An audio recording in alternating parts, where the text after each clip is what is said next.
Big D Entertainment, in association with Dipsy Doodle Productions, presents The Dave Holly Hour, brought to you by TJS Ceramic Studio, Serendipity Studio Gallery and Gifts, Chasers Food and Spirits, Excel Chiropractic, Quality Nails, Jesse Moffitt Entertainment, and the Sioux Falls Arts Council. The Dave Holly Hour features Sioux Empire arts and entertainment conversations. A true lover of arts, entertainment, good food, and fun times, including an occasional Jack Daniels. Okay, so a few Jack Daniels. Here he is, Dave Holly. Welcome, everyone. Appreciate those of you that are regular listeners, and welcome those of you catching the show for the first time. Great to have all of you on board. Later in the show, we talk about the 54 Film Fest with Matthew Sterud and Josh Werre. Coming up in a few minutes, we hear about the play titled Hearing from the playwright, Richard Swanson. Hearing is one of this year's two plays for the premieres. Comfortably Single will be before Hearing. It starts tonight at the Orpheum. But first, let's pop the cork on this bubbly little show. Time to grab your favorite beverage, lift it high, and toast it to being Thursday, a.k.a. Weekend Eve. Hey, the weekend isn't around the corner, it's here! So long, hump day in your frumpy way. We say hello to Thursdays with opening nights.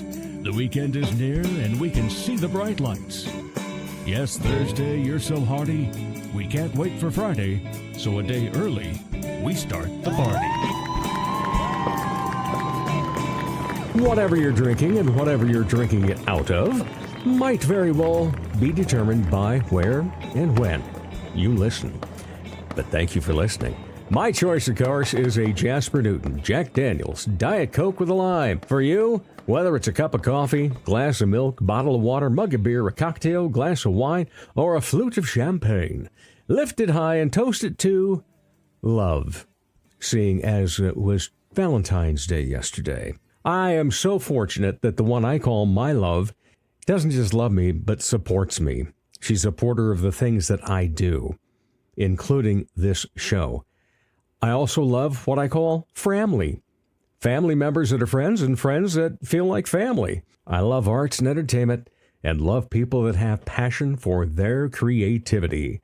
So cheers to love. Speaking of cheers, which just happens to rhyme with beers, say cheers with a beer or your favorite cocktail at Chasers, West 12th Street and Ellis Road. Make sure you grab some food while you're at it. Join me on Monday nights for Dave Holly Hour Trivia starting at 7. This coming Monday's trivia theme will be President's Day, since it will actually be on President's Day. Honorable mention.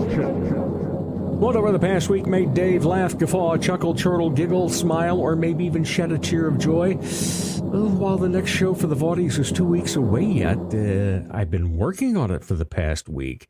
As co-producer of the show, I can't help but smile as to how it is shaping up. The enthusiasm from the talent, their willingness, is making for a great event coming up February 29th, 7:30 p.m. Yes, that extra day of the year, we're going to have an extra day of fun. To learn more, go online to thevaudies.com. Vaudies is spelled V-A-U-D-I-E-S. Think modern day vaudeville.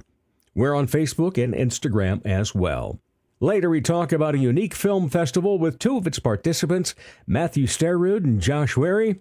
Up next, local playwright Richard Swanson talks about his play, Hearing, premiering tonight at the Orpheum. It's all on the Dave Holly Hour. Introducing the latest art movement that's sure to capture your heart, love. Love, the most profound and universal language, comes alive in a captivating new art exhibit that promises to stir your heart and soul. Join us for a look of love, an extraordinary collection that explores the myriad facets of this timeless emotion. Love brings together a curated selection of artists who have poured their hearts into capturing the essence of love in its purest and most diverse forms. From intimate moments that tug at your heartstrings to grand gestures that leave you breathless, each piece tells a story that transcends words. Love is not just an exhibit, it's a journey through the beauty, passion, and complexity that love inspires. Immerse yourself in a world where love takes shape in vibrant artwork. This is an invitation to celebrate love, art, and the shared human experience. Join us at Serendipity Studios in downtown Sioux Falls through February to experience the exhibit where the power of love meets the magic of art. Love awaits you, and we can't wait to share this unforgettable experience with you at Serendipity Studio Gallery and Gift on the second floor of the Shriver Building, downtown Sioux Falls.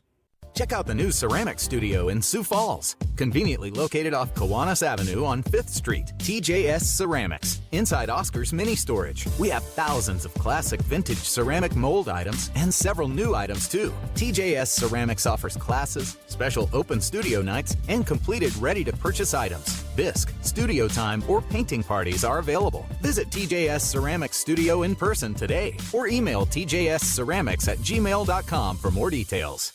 Dr. Perry Langston and Dr. Corey Tooney know excellence is in you. That's why they provide you with excellent care at XO Chiropractic, improving your overall health in spirit, body, mind, and will. Get results the natural way. Arrange a consultation, 605-332-9235 or xochiros.com. Excellent care for excellent people. XO Chiropractic, located at 4309 South Racket Drive in Sioux Falls. Are you an artist? Need some funding to further your art? There's a great opportunity for you through a Sioux Falls Arts Council program. The Artist Microgrant program gives away several microgrants to local artists, no matter what art discipline you're in. Unlike more traditional grants, a microgrant is very easy to apply for. Go to artssiouxfalls.org. If you haven't done so yet, create a listing on the Artist Directory, which is beneficial in its own way. Then go to the Artist Microgrants page and apply online. The process is simple. Find out more about the Sioux Falls Arts Council as well online at artssiouxfalls.org. Funny, engaging, connected. He's the entertainment reporter for Sioux Falls. Here's Dave Hawley. Welcome back, everyone. Yeah, I'm going to say it because it's what I say at the beginning of every conversation. It is always a pleasure to talk Sioux Empire arts and entertainment. It's always a pleasure to have a new guest on the show as well, and someone that has been on the radar for a while. Just met the man a couple of years ago and immediately was like, this is a really cool guy. And our friendship has grown in the meantime, and we see each other at a lot of events. I have acted with him. I have read with him for other plays. He is a local playwright and actor. Richard Swanson, how are you? I'm doing very well, and I'm so glad to be here. Glad to have you. It's fantastic because I think we got plenty to talk about today. First of all, you are a professor of religion at Augustana University. Yes. You just started your last semester. Yes. Oh, wow. I've been at Augustana for 34 years, which means it's just about half of my life. Yeah. And I have loved it. And it's time now to do the next thing. Mm-hmm. Are we saying what the next thing is? Well, or is that close to the vest? No. The next big project is I'm going to translate Aeschylus's Agamemnon for Augustana's theater. Wow. And it's a big piece of work. Yeah. And I decided that it was something that we had wanted to do for a while, the theater department and I. Mm-hmm. And in order to do it, because it's so large, I would need a sabbatical. So I've decided to think of retirement as a really long sabbatical. Well, I can't wait for it to come to fruition. So many things. You're going out with a bang for sure in your last semester because, this comes out on Thursday. And guess what tonight is? It's opening night, world premiere of a play that you wrote called Hearing. Yes. Tell us about this and the enthusiasm you have going into it. Well, it's... First of all, just making a play and then watching actors take it over, I love. That by itself is thrilling because you sit by yourself and you imagine things and you write them down on paper and then you type them into the computer, but still all the voices are in my head. And then you hand it to a director and to actors, And at this point, it's not my play anymore. Mm-hmm. They know it better than I do because they know the inside of it. Right. And I love seeing what people do with what I'm able to imagine. This is a play about how hard it is to hear each other and how important. And it seems to me, as I pay attention to the world we live in, the way it's becoming, we are getting less good at hearing each other, and it becomes more important that we find ways to hear each other. Not just listen at each other, we need to actually hear each other. And so this play explores what it means to learn to hear. It's rooted in a draft board hearing back from the Vietnam days and tells the story of a central character who at the beginning is really no good at hearing at all. Mm-hmm. And his father takes on the task of teaching his son to hear. It's a marvelous thing that we have to make such momentous decisions as draft board decisions when we are 16, 17, 18 years old and omniscient. Well, the central character, Chaz, knows everything, except that he doesn't know that he doesn't know everything. How long did it take you to write this? Well, the real answer is 50-some years, because this is is rooted in my own experience. Right. It's a semi-autobiographical in terms of the draft board hearing, correct? Yes. Yeah. And everything you write is in some measure autobiographical. So True. you got to write about things you've seen and heard and done. But this is rooted in my father's 2-year project to teach me to hear.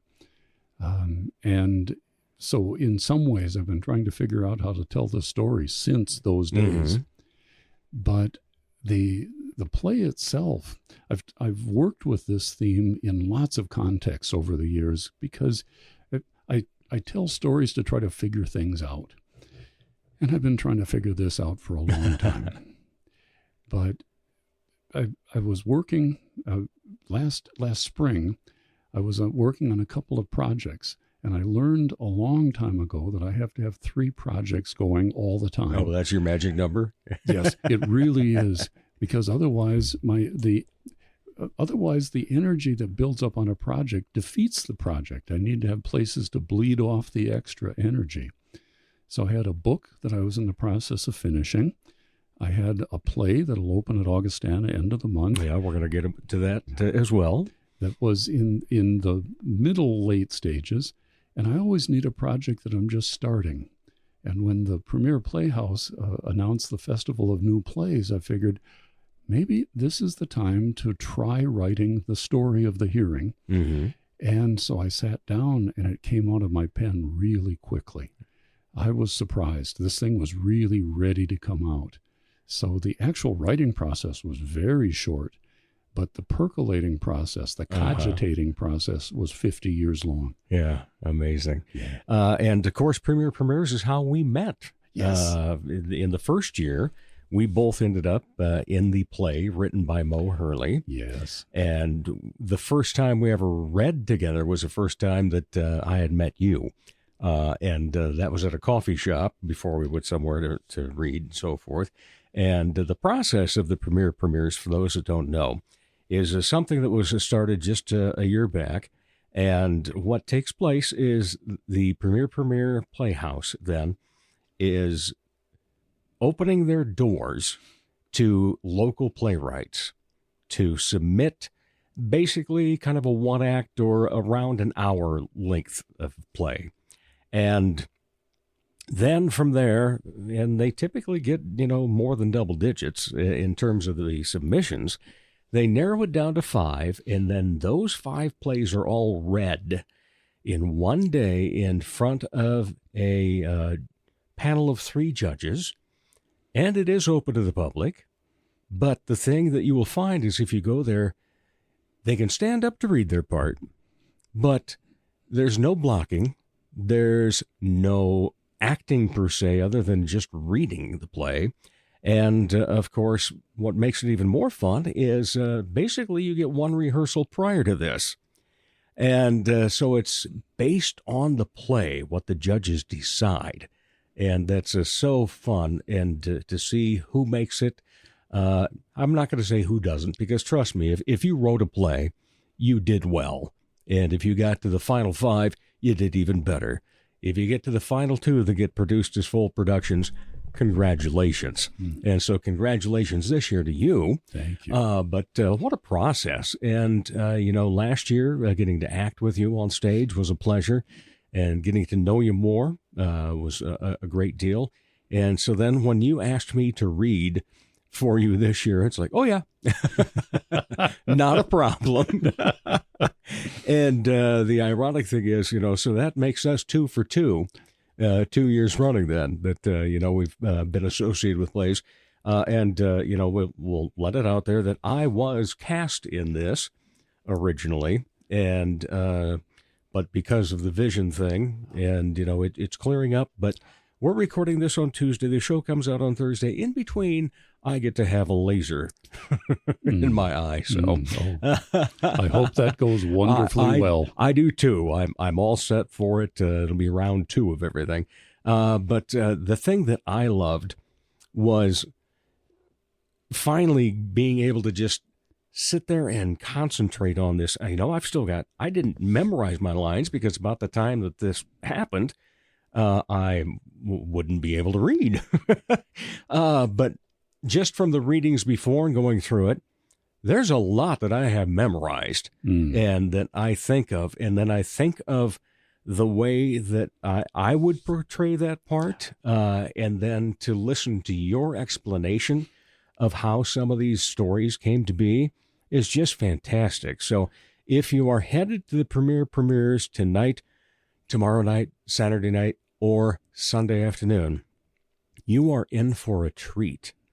First, there's going to be a show called Comfortably Single, which was written by Lee Spencer. Yes. And it is hilarious. And then there's Richard's, and it's going to be 2 different looks at life for sure. Yes. But, they both cover social issues. Yes. And they cover things that are very important. And I know part of the reason that you also wrote hearing was because you have lost some of your hearing over the past few years. Yes. And so you really had a lot of different angles that you could have taken this. Yes. But what made you stick with that being the central theme of learning to hear each other and it being a hearing? Yes. Well, a number of things, I suppose. One is while I've been losing my hearing gradually for a number of years, I tell my students it was because of too much Jimi Hendrix in the old days.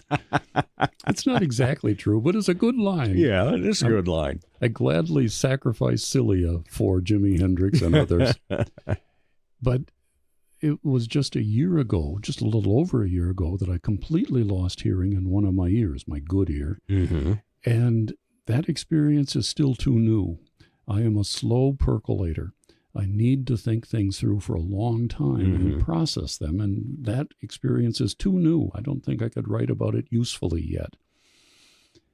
But the other reason is the longer I have thought about those days back when I was 16, 17, and 18, the more I have realized my debt to my father, who was a paratrooper in the Second War, who insisted that his son take matters of duty very seriously, which that was natural in our family.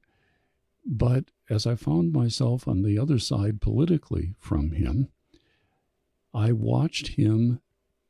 Looking back, I realized he was teaching me to hear, and I needed to write that because it just felt ripe. My father taught me a great many things, but that was maybe the most important thing, to find a way not just to listen at, but to hear people who disagreed with me, because we disagree with each other about all manner of things. And the more I pay attention to contemporary society, contemporary politics, the more I realize it's not happening. We don't even want it to happen. And I do want it to happen. So I tried to write a show that honored the voices my father taught me to hear. And so there are stories in this show that my father told me. There are stories in this show that I heard from my father honored me by inviting me to 2 of the reunions of his outfit from the Second War. The 508th Parachute Infantry Regiment was an astonishing group of people. And you have not lived until you've sat with 80-year-old paratroopers. These are really abnormal human beings. As they say, anyone who would jump out of a perfectly good airplane has got something wrong in the head. Very true. They always say that. And sitting with them and listening to the stories that they cared to tell me, I have tried to take the fact that they honored me with the stories. I've tried to take that very seriously. And so some of their stories, parts of their stories are in this show, in an attempt at saying thank you to men who are all now dead. But I owe them because they taught me things that I would never in my wisdom have imagined when I was 16 or 17 or 18. Right. I can imagine then that in your academic career then, that learning to hear has made a great impact for you, considering the subjects you teach. Yes. Talking about having different philosophies. Oh, yes. So when you teach religion, I from what I've heard, I was never an Augie, but I have a lot of friends that are Augie grads, many of whom had classes with you and speak very highly about you, thank you. And the ability to be able to say what they wanted. Yes. Instead of just taking notes of what the professor has.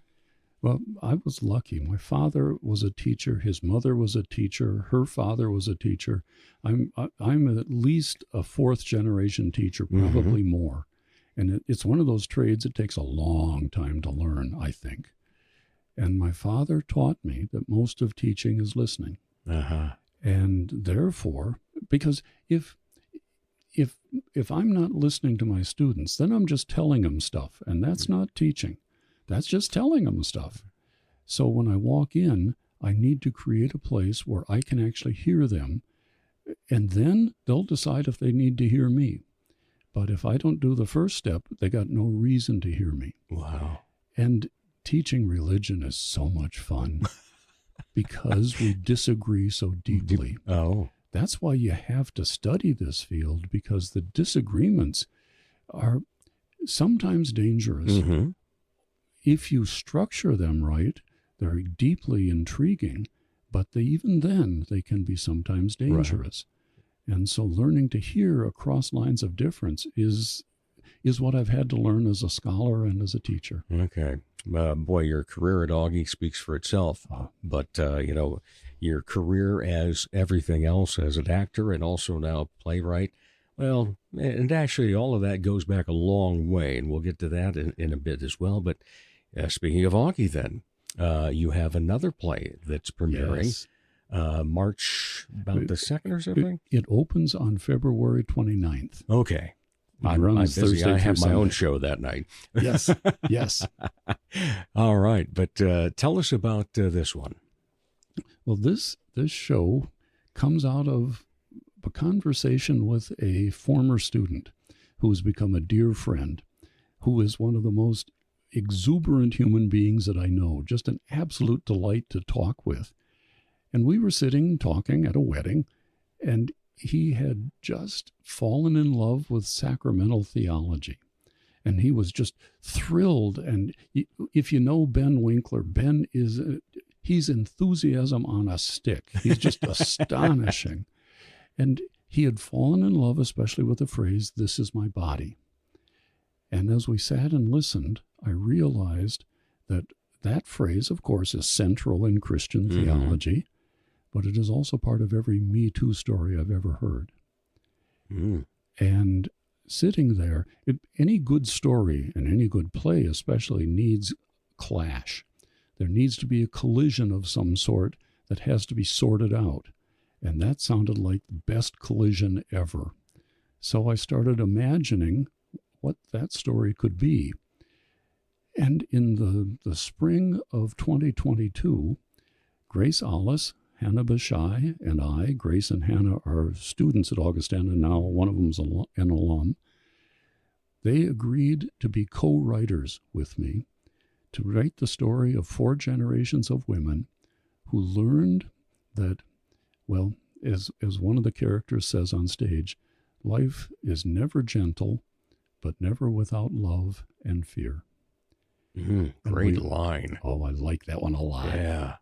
And we wrote a story that tells how 4 generations of women discovered that that's true, and then discovered ways to say, this is my body, in the face of a world that didn't want to make room for them. Mm-hmm. We set it up as a full-on collaboration, which means every one of us had absolute veto power over every word, every line, even the whole show. And so the rule we set from the beginning was that if one of us disagrees with any scene, if we have an argument for our disagreement, the scene is gone. Well, when we set that up, I noticed that Grace and Hannah did not yet know if they could believe that or not, because people say anything. True. Then one day we were meeting and talking, and it was clear that Grace was uneasy with something. Didn't know what, and when I asked her, she said, no, she was fine. Which meant just wait. Right. So yeah. I waited. And a couple of days later, she was still uneasy, and I asked, and there was a scene that I had written, and it was a very good scene. I am proud of that scene. It may go in a show someday, who knows? But there was a scene, she said, I really need that out. And so we cut it out immediately. Wow. And at that point, our writing got better. Uh-huh. All of a sudden, each of us could trust the others to respond honestly and respond vigorously so that we could just let ourselves go and write, because we knew that people we trusted would tell us whether it worked or not. I am very pleased with this because it was an actual collaboration. We insisted from the start that this is not a play written by Richard Swanson with. Right. No, this is a play written by Grace Alice, Hannah Bashai, and Richard Swanson. I've been collaborated at in my time, and I have never enjoyed that. This is something we So you made it together. enjoyable for everyone. Yes. And productive. Has to be. Yeah. Because if the point of the show is the validity of the voice of these 4 generations of women, then we'd better structure a collaboration that values the voice of the women who are co-writers on this thing. So we did. All right. And Augie said, we'll produce it. Yes. Yeah. And who's directing then? Jana Fitzsimmons is directing. Who's also directing. Oh, Hearing. Jana is a genius. She is, isn't she? Oh. Yeah.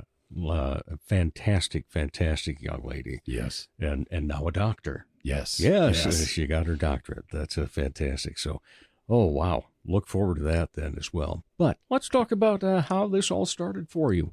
How did you get involved with acting? How did you get involved? Where was the point that you said, you know what, I kind of like doing this, but I'd like to see what others do with what I write? Yes. The beginning of anything as big and sprawly as this is hard to point to. Mm-hmm. My mother was an actor back in high school. She was voted the best thespian in Jamestown, New York, back when she graduated. And so I grew up with someone who appreciated theater from the inside. I discovered theater in high school with a really remarkable group of actors, many of whom went on to become professionals in the arts. And so I had amongst my high school friends people that were astonishingly accomplished already, and that seated the love of theater that I learned from my mother. Professionally, I study stories and study how stories affect the people that tell them to each other, because I study biblical material, which is finally stories that create a world in which Jewish faith is natural and native. And I've been studying that forever when I got drafted to be a storyteller at a Lutheran youth gathering. The guy who drafted me said, well, I've already put your name in, so you have to do it. And I said, but I'm not a storyteller. He said, do you listen to yourself when you talk? I tell stories all the time because stories are how we think. And out of that came a recognition that stories need to be experienced and thought about at the gut level. If you think about them just up between your ears, you get marvelous abstractions and very useful ideas and data, but you don't get how stories work. Stories work on your gut. And so I started using performance as a mode of analysis of the stories and discovered, I was teaching, every one of us teaches a senior level seminar in our religion major. Mm-hmm. And there'd be 15 people in the class. And at the end of the class, 4 of them would write really remarkably good essays. 3 of them had the world land on them, and so they didn't do the work that they would have done normally. And everyone in the middle did fine. But I don't teach to do fine. Fine, if that's all you can get, that's okay, but it's not what you should aim at. You're not looking for a curve when you grave. No. I want everyone to hit the ball as hard as they can. And because that's my job, to give them an occasion to hit the ball as hard as they're capable of. Well, the first time I started using performance as a mode of analysis, 15 people in the class, there were still 3 of them that had the world land on them, and they did what they were able to. Mm-hmm. Life is like that. But out of the group of 15, I had 9 of the very best projects I'd ever seen in my life. And all the rest of the projects were better than the good ones used to be. Well, you only got to hit me with a 2x4 twice before I get the point. It was clear that this let people into the stories deeper. And so ever since, I've been working with actors to explore the inside of the stories that I've studied for decades. And it works. We've made, it's over 20 years now, and we've made plays at Augustana based on biblical material. We've performed that material in Toronto, Canada. We've performed it in Albuquerque. We've been invited all over the place. And in the end, it was all just because performing stories lets you into them. And it seems always to open them up deeper than I expected. That's what I have found as well. You know, you can sit there and go to a great play and go, oh, it's a great play. You become involved in a great play, and all of a sudden, oh, so much more. Yes. Yeah. Because inside a good story is a whole world. Mm-hmm. And when you watch actors figure that out, that's what allows us to think the way human beings really think.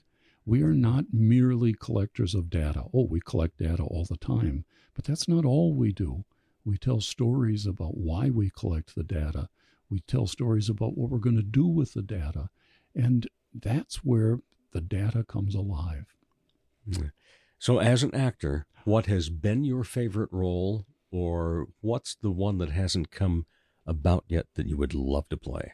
Well, I haven't done very many pieces on stage. Mm-hmm. I have directed and written a lot, but in recent years, I've performed 2 things that I loved.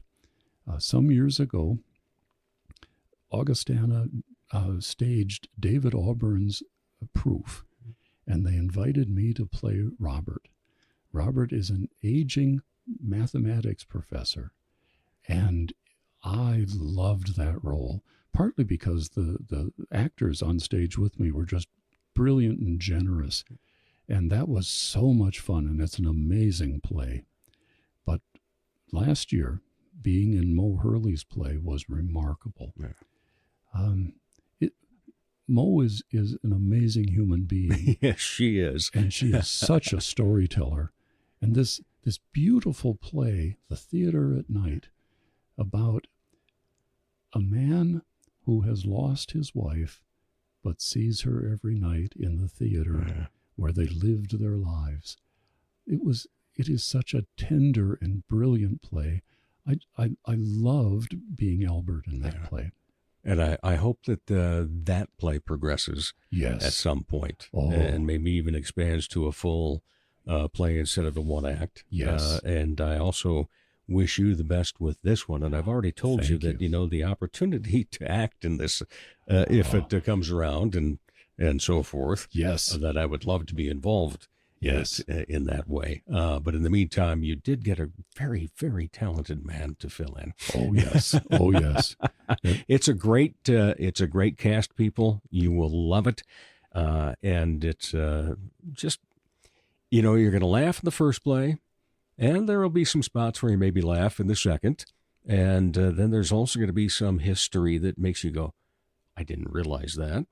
And things along the way. And then you will walk out of there having all emotions touched.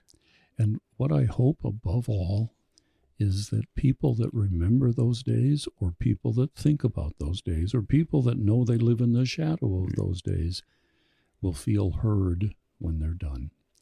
Because the play is my attempt, to listen to voices that I did not know how to listen to when I was that age.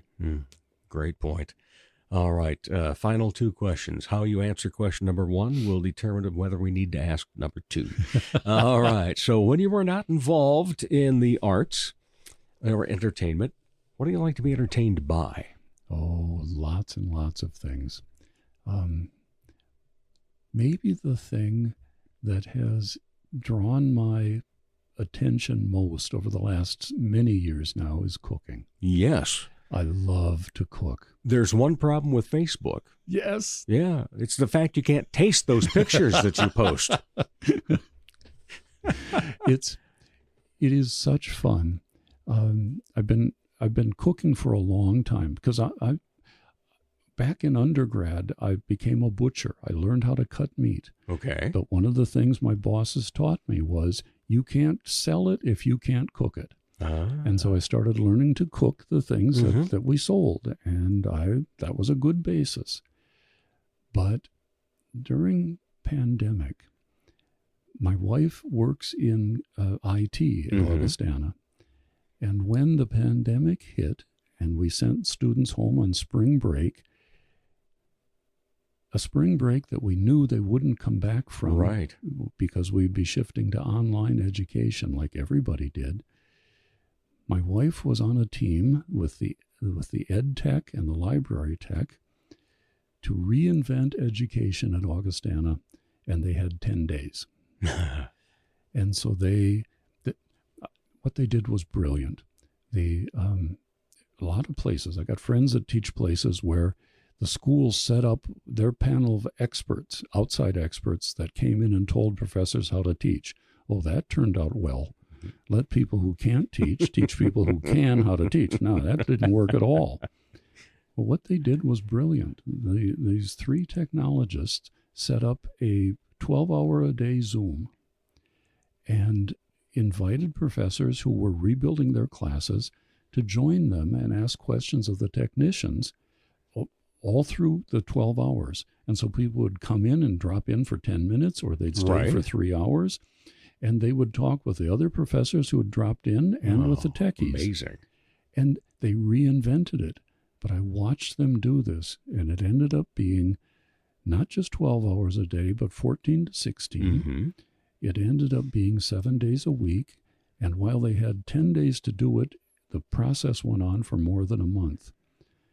I was on sabbatical at the time, and I watched the weight that my wife was carrying. And I realized I had to do something that could support her. So I decided, being on sabbatical, I could cook every day as if it were Saturday. So I did, and tried to make every meal a celebration, something just because food lightens the load. And that's what I tried to do. Yeah. I love that. Excellent. Any other hobbies? Oh, lots of things. I'm in the middle of building tables for our backyard because we need folding tables outdoors. So I have copied a design of a table that we own, and now we'll see this summer if I can build it. I like doing that. We love to travel. We intend to go to Ireland soon because I know stories that come out of these places, but I like to sit in these places and eat the food in these places and learn to cook the food in these places, because then I understand what the stories mean. A few years ago, Mike Mullen, a colleague of mine at Augustana, he and I traveled to Vietnam because we were in the process of developing a course that focused on that place and those times. And one of the things we did was go to cooking schools. You can't understand a culture unless you can cook with the culture. And those lessons I just loved. So my map of the world is a map of restaurants. And so we're going to travel and find some more. All right. Sounds like a great thing for both of you. Oh. And Richard, thank you so much for taking time to be on the show. It's been not just a pleasure, but it's also been a privilege. Oh, this is a joy. I love what you do. I love the people you talk to. That's great fun. And I'm honored to be amongst that group. All right. Well, thank you so much. And we'll be back with more of the Dave Holly Hour in just a moment. Comedy magician and hypnotist Jesse Moffat's right. He can't play the piano, but he can sure entertain crowds with his amazing magic and clever quips. His shows always make the participants the stars, especially when they've fallen asleep on stage. They've been hypnotized. Are you the party planner in your group? Then you owe it to your group to make the event magical, even if it puts you to sleep. Here's how. For booking information, go to Jesse Moffitt Entertainment on Facebook. That's JESSEMOFFITT. Or call 605-929-0964. Never met a meal you didn't like. Here he is, Dave Holly. Welcome back, everybody. As always, a pleasure to talk Sioux Empire Arts and Entertainment. I tell you, it's always a pleasure to have repeat guests and new guests, and I get one of each this time around. As we are going to talk about Film Fest 54. The reason one of us was returning, because he was in one, helped make one last year, and that is Josh Werre. And then this past Saturday, I'm at, Chasers, because they do happen to be a big, proponent of this program. They happen to be a sponsor, and they take care of me on Mondays when I'm out there hosting trivia. But we're out there on a Saturday just to have a little fun, show our faces that we do go there besides the day that they pay me. And here's this new bartender that we've not met, and we ask him his name. Well, actually, we asked somebody next to us, hey, what's his name? Matt. So it's, hey, Matt. And then Matt starts turning around, taking care of business, and at some point mentions the fact that he's media and so forth. And I'm like, there's a possibility of some young man I may wish to know one way or another, whether it would be something he could help me out with at some point, maybe be on the podcast. And so we exchanged numbers and contact info. And within like a minute, he says, you've had a friend of mine on the podcast. So, Josh, that's how you're here. I love it. Love to be here. And then we started talking about, all the mutual friendships and so forth. Yeah. And I mentioned Apo. Of course. Yes. How can you not mention Apo? Exactly. Brought up Hope Dunkel. And so then it just kept growing and growing and growing. And so that meant, he goes, now I don't just have to ask him about being a bartender if I have him on the show. Great to have you both here. Thank you. That's good to be and here. the 54 Film Festival is coming up soon. Yes, it is. And you guys are going to be working together this year? Yes, sir. On a project? Yeah. Do we have any working title on this project yet or anything? No. So the way that the 54 because Film it's Fest an works, interesting thing. Yeah. So it's like we will draw for a category on Friday. Friday evening we'll draw for a category, and then we'll have to write the entire script Friday night. Wow. So no working title until we get our category, because you don't know at this point. Because we don't know what it's going to look like. Do you have any idea as to who you're going to have in it and so forth? Any part players or? Yeah, right now we're thinking, so Josh and I are actually roommates, and we're sharing a house with 2 more roommates on top of that. So there's 4 of us in the house, and it's just going to be us 4. There you go. Doing the whole thing. Whole cast and crew right there. We're going to figure it out. And you're not going to have to worry about travel or anything? I don't think so. I think we'll probably just be shooting it live on location. Yeah, probably right in our house. I don't think we're going to venture too far. Yeah. We'll maybe make it as far as the backyard. Yeah. See, We'll stay there you go. What's Saturday's forecast? That's the real Didn't even question. look at it. What draws you to this? You were in it last year, Josh. Yeah. And obviously must have been a great time because you're doing it again. Yeah, it always is. Actually, I was thinking about that. I'm like, this is my 3rd or 4th. I'm already losing track. But yeah, it's nothing new to me now. So it just kind of, after graduating USF last year, I'm like, it just felt natural to like do it again this year, even though I won't be doing it as a student. But it's always, it's a challenge, but it's a great time. What are you doing in the meantime to right have now, a little income? I am working part-time as a graphic designer for a small newspaper company in Iowa. So I get to put together the layout, for a couple of their papers that they do. And then I also work part-time as a freelance video editor for my brother's YouTube channels. So, All right. And well, Matt, I know you're a bartender, but doing anything else? Yeah, I'm also working at a coffee shop part-time, and then every once in a while I'll go and be a stagehand at the Washington Pavilion. Okay, so you decided that the word bar had to be in your jobs. Bartender, barista. Stagehand. You'll make it work. Well, they go to the bar after the show's over. Yeah, usually. So what did you decide was the draw for this then? Well, I did it as a student too. I actually helped Josh last year with it, and that was also my final year doing it as a student. And then I have so much fun making movies and doing all of it. And at USF, it was all a part of the Coos Cinema Club, and I loved working with all those people. So I hope working with my roommates will be fun too. But I love making movies.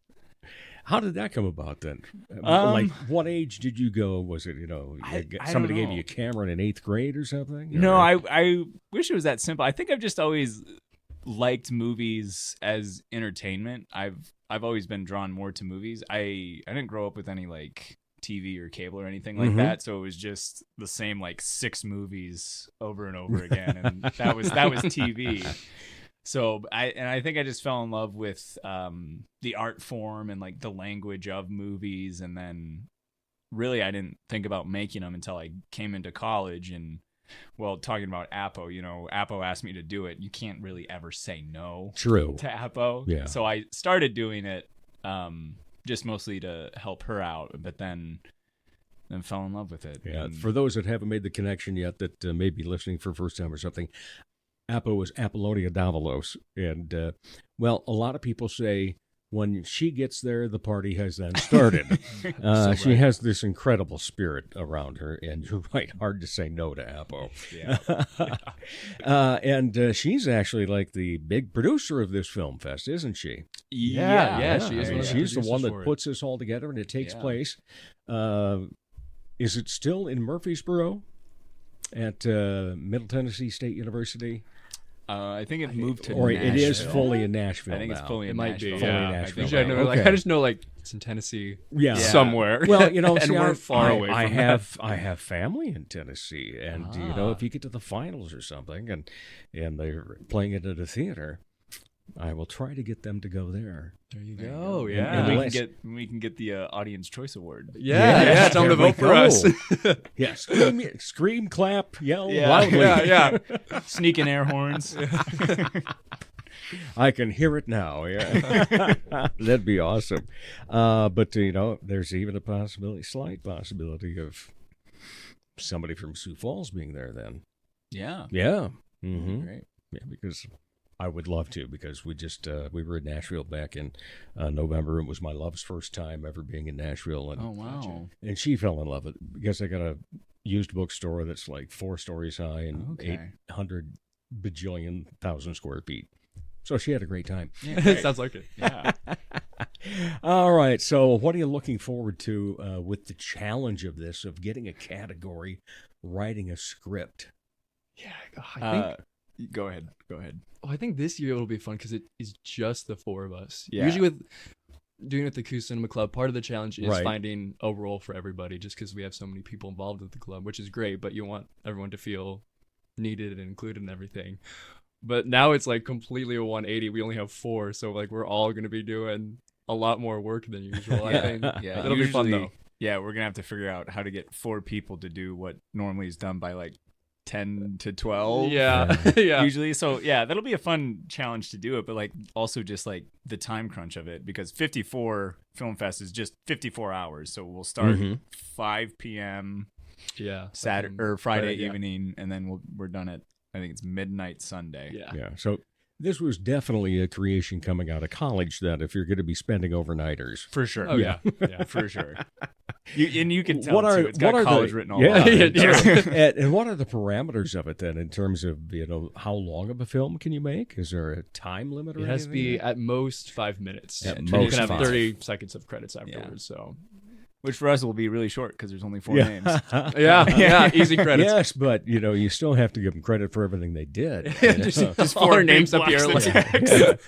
Gaffer, key, grip, all the way down, sound engineering, there we go. everything else. Give credit where credit is due. Yeah, so do you anticipate both being in it as acting then? I think that's probably one of our biggest things we need to figure out is who actually is going to be in it. Yeah. One of us will be in it for sure out of the 4 roommates. I guess it also depends too on what our script ends up Unless being. you have a ghost in your house. Which honestly we would not be surprised. We're in the... Ours is named Howard. Okay. We're in the historic district, so I mean, if anyone's going to be haunted, it's we us. got a creepy basement cellar that we never go into, and we found like this tiny little picture of some man. We have no idea who he is, but we like to think that he's the ghost. Okay, he's our 5th roommate. Well, we've got it figured out. We did have a ghost hunter come in and help us out. Nice. Because we always thought, because of the time of the morning, that the cat would go into the bathroom, and suddenly the shower curtain is halfway. Oh. And we'd swear we would have heard water running prior and so forth. So it was like, okay, was this guy somebody that maybe worked at Morel's, a business like that, where it was getting up at 4 o'clock in the morning, getting ready to go to work? Yeah. And then when this gal came in and she was getting a sense, she says, no, I think he was a grocery store clerk. Oh, and that his job was to go in the morning, so he'd be cleaned up, get in there before the doors open, because one of the things that our ghost Howard is very neat about is being a neat bin. Okay. We will find our spices in our spice rack all facing the correct way. There you go. When my wife used to work at the Sheraton, she'd come home at night after her shift, she'd take all the pens out of her pocket and just throw them on her dresser. Right. And in the morning, all in a row. All in a row by height. Oh, yeah. So, okay. At least he's not like a slob. I know, yeah. He's very polite, considerate. No, unless you irk him. Oh, sure. Then he'll, take your pictures and turn him askew a little bit and so forth. See, so no matter what, maybe you should have your ghost in the film. Maybe. Yeah, we can find a place to put him in. As long as we make him look good. Otherwise, exactly. You might get camera shy. Yeah, that's true. That's true. What do you enjoy about making a movie? That's a hard question. I get in one per interview. That's okay. Yeah, here it is. Same as a year ago. So I remember that. It's all coming back to me now. Yeah, would you you'd think I know. You'd think I'd have a better answer for this. I'd be more prepared. I really enjoy, I think, the final product when everything has finally come together, and like all the hours of writing and shooting and editing, and then you can finally sit back and just appreciate what you've made. Yeah. All right, so you've both been involved in it before. What does the process end up being once you've got your category and you start writing? Do you write the whole script first, or do you get to a point where you've got something written and you can say to somebody else, hey, shoot this quickly? No, usually, so we get the category Friday night, and then usually we'll just write that script Friday night, and then we'll finish the script, and then Saturday morning we'll sleep whatever time we have left, and then Saturday morning we start filming. But there's been plenty of times when you're just like on location, you see something that would like work really good in the script, so you're just like, oh, let's change it so the script does this instead. Right. Yeah. But no, we'll have a completed script before we start shooting, but whether or not the completed script is what ends up being the final film, it's a little different. Now, do you end up envisioning things sometimes as you're driving by someplace and you have no idea what you're going to get as a category, but you go, that would work really well for this at some point? Absolutely. Oh, yeah. All the time. First time we were in that basement, it was just like, if we get a horror category. I know. I'm like, we have our set. We're going to be so easy. Pretty. So what are the categories then? Well, there's horror. Yeah, horror is one of them. Usually they group it in two, so you just draw for categories, and then you get your choice between two of them. So last year, the category that we drew was either superhero or Western. So then you got to pick between those two. So superhero and Western's one. I don't really remember the groupings, but there's like action, thriller, documentary. Oh yeah, documentary. Found footage, spy, mystery. I think there's an animation category, but that is very rarely. Oh, and there's a musical category too. Which I remember one team actually like pulled it off one year, and I was very impressed. Yeah. So, what do you think is going to be different in your approach to things now that you've done it so often? Well, I think number one, being outside of the film club, we don't have any of the equipment. That's true. I just thought of this earlier this week / last week, but I was like thinking about it. I was like, we're not gonna have any lights. We don't have any cameras. We don't have any recording equipment. We're going into this we're gonna MacGyver a lot of it. No the bare kidding. minimum. Yeah. Well, first of all, then, that brings up the question, what format does it have to be shot in? Does it have to be a 4K, or is it? I think is they it pretty just much accept anything. They're not really picky about that. Yeah. So you got cell phones. Yeah, exactly. Yeah, I think Modern Family did an entire episode with cell phone footage once. Oh, really? I didn't know that. That's cool. I didn't know that either. But yeah, that was kind of our plan, is just shooting on iPhone, and then they also have recording equipment on iPhone too. So I mean, there's two of them, and then we have lamps and extension cords. You can really make anything work if you try hard enough. True. And maybe it'll be a bright day, and we can just use natural light. There you go. All I have on my schedule, well, actually I have two things on my schedule on Saturday, but if you need something especially to record on, I might be able to help out. You would be the guy. Might be the guy. Yeah. Good thing we have your number. Exactly. And, no, I don't think we'll have time to be out at Chasers on Saturday afternoon this week. Unless, what if we filmed at Chasers? You never know. Now that brings up an interesting point, doesn't it? Yeah. Yeah. Maybe your category will be suspenseful pool shooting. There we go. Or dart throwing. Yeah. Like a inspirational sport. Yeah. There we go. It's Yeah. like a 4-minute montage. I can see it now. It's all coming together. All right. So there's a couple of questions I like to ask at the end, as always. And since you're the newbie, Matthew, you get them. Great. Question 1. Yeah. How you answer that determines whether we have to ask question number 2. Okay. All right, so this makes you part of the arts and entertainment world. When you're not part of it, then, what do you like to be entertained by? Well, I talked about it a little bit earlier, but I love watching movies, and whether that's on the couch at home or actually going to the movie theater. I'm such a sucker for the movie theater, though. The popcorn, big screen, can't beat it. Like Dolly Farms, especially. Yeah. I'll go to a bad movie if it's in a theater. Like, because you can have popcorn. Well, yeah, because of the popcorn, and it's just the experience. Atmosphere. Just going to the movie theater. It's like it's one of my favorite things to do, and I know a lot of people don't share that sentiment. Like when I was still single, it's like a lot of people were just like, "Oh, you can never go to a movie for a first date. You don't talk to them." I'm just like, "I'll go on a movie for any day." Like, kidding me? Disagree. I love going to the movies.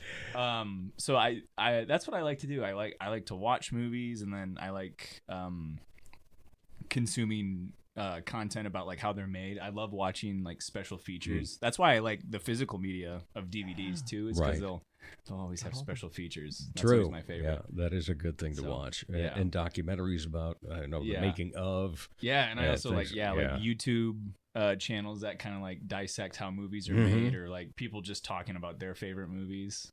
So what's your favorite movie? Oh, it's a tough one. I kind of like to split this into 3 categories because I ask people, because I'm a big movie guy. I like to ask people, it's like, what's your favorite movie? And then like, what's the movie that you reach for? Because sometimes the movie that you reach for, it's just like any night of the week, which movie are you going to reach for? Because that's not always your favorite movie. Right. And then what is the best movie that you haven't seen yet? So those are the 3 questions I like to ask people. So like my favorite movie is The Iron Giant. Brad Bird's Iron Giant, animated. About 1999 is when it came out. All right. That's my favorite movie. But like the movie that I like to reach for is probably Edgar Wright's Baby Driver.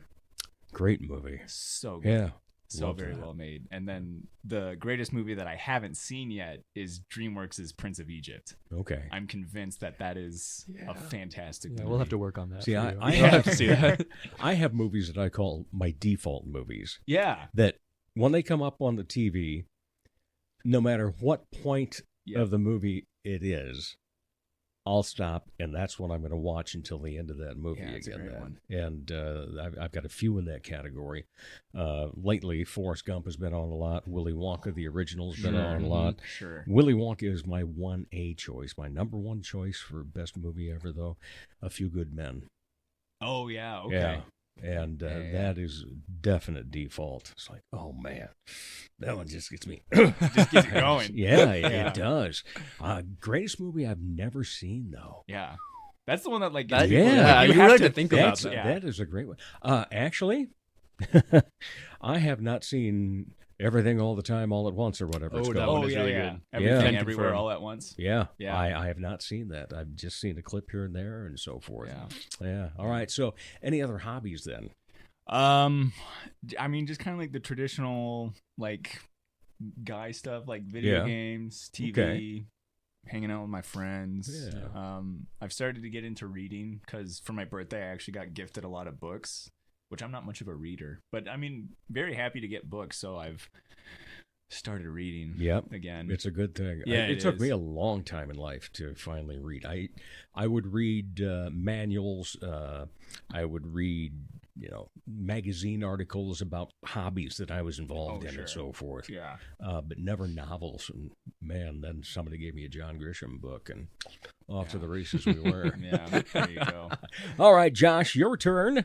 When not part of the media and being involved in arts and entertainment, what do you like to be entertained by? I mean, kind of a similar answer to Matthew. I don't want to sound boring, but movies obviously a big one, especially actually going to the theater, which I think I've been trying to get better about for a while. I would just watch stuff at home, but then I always remind myself how much better it is at the theater. So I try and get out there as much as I can. Big reader, at least I try to be. Sometimes it's easier just to watch something on YouTube than to pick up your book, but I try and make progress on something as much as I can. What a thing though, that YouTube. Yeah. We used to have an older vehicle, and the headlight would go out a lot. And I am not a mechanic at all. As my wife likes to say, she's the mechanic, and I am the entertainer. There you go. So she goes online on YouTube. 6 minutes later. Yeah. Over and done with. Yeah. Yeah. Comes in handy. I'm convinced you can learn anything. You can. You really can. Everything is on the internet. It's just a matter of whether or not you have the determination to learn it. True. Any other hobbies then? Oh, let's see. I mean, hanging out with friends and family is always a good time. We did D&D for a while. Yeah. Dungeons and Dragons. Yeah. I never got into that. Had a good friend that was very much into it. Yeah. So very interesting how that works too. That's like creating a movie. That's what it is. Yeah. It's just sort of like improv too. For very the people much. playing. Yep, just that's all the fantastic. process of By the way, forgot to mention, State Theater has really good popcorn. Yes, too. they do. Oh. I do love their Oh, popcorn, and it's and cheaper kid- than yeah, Century And Theaters. it's also And such a kid- gorgeous theater. It It is is. so beautiful. I just in there. want to explore My that place. first date, I grew up down in Rock Rapids, and my first date was at the State Theater. Wow. January of 1979. There you Okay. go. Yeah. Do you remember what you saw? I was just about to ask that. What was it? Clint Eastwood, Every Which Way But Loose. Okay. Nice. There you go. All right. Hey, fellas, I wish you the best with Film Fest 54. Thank you. In fact, I hope that we have to have you back here in just another month or so and say, hey, we're talking with the champions of Film Fest 54. That'd be so great. Crossing my fingers. Let's hope we get there. Shot on iPhones in a house with a ghost. There we go. That's our draw. I was going to say, that really hooks you in. That's like the poster tagline. All right, fellas. Again, Matthew Sterud and Josh Werre. There you go. You got it. All right. Appreciate it. And we'll come back in just a moment to wrap up the Dave Holly Hour.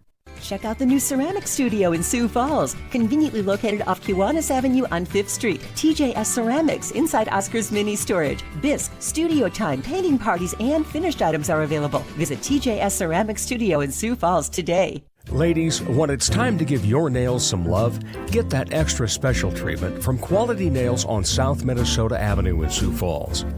Manicures and pedicures that look great and make you feel fantastic.